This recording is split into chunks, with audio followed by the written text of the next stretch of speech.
pick-up approche. L'un d'eux s'arrête devant l'avion. Une jeune dame tout en noir descend et embarque aussitôt.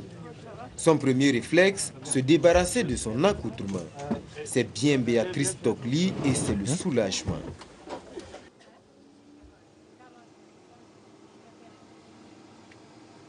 Les premières poignées de main, les premiers mots, un morceau de chocolat suisse pour reprendre des forces, elle semble en pleine forme. Tout de suite, c'est le décollage pour le retour. La mission sur place aura duré en tout 1h30.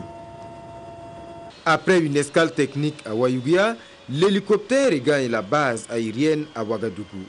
L'opération est une réussite.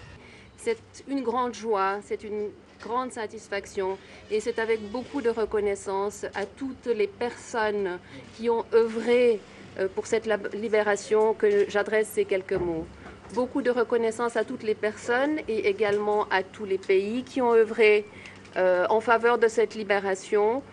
Et je voudrais en particulier remercier le Mali et remercier le Burkina Faso qui a apporté une assistance précieuse et généreuse dans le cadre de l'opération qui a permis la remise de ma compatriote dans nos mains aujourd'hui. Donc, nous avons été accompagnés dans cette mission parfaitement par la personne qui est à mes côtés en ce moment, le général Gilbert Tiendéré, et je voudrais vraiment le remercier aujourd'hui, alors qu'il est à mes côtés, infiniment pour toute la délicatesse qu'il a déployée et l'efficacité qui a été déployée dans la conduite de cette mission.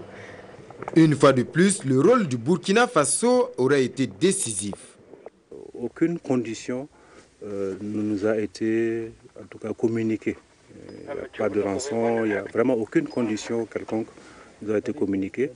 Et c'est la raison pour laquelle nous sommes venus ici à Tombouctou pour récupérer cette dame qui était aux mains des ravisseurs depuis le 15 avril. Nous avons entendu comme vous aussi qu'Ansardine voulait aider aussi à la libération de ces otages algériens. Nous n'avons pas été encore contactés pour cela, mais si nous sommes contactés et si nous avons la capacité de le faire, mais nous n'allons pas hésiter. Submergé par l'émotion, l'ex-otage suisse est resté muette. Sa priorité, se reposer, car on peut le dire, elle revient de loin. Et puis ce communiqué avant de poursuivre cette édition, le président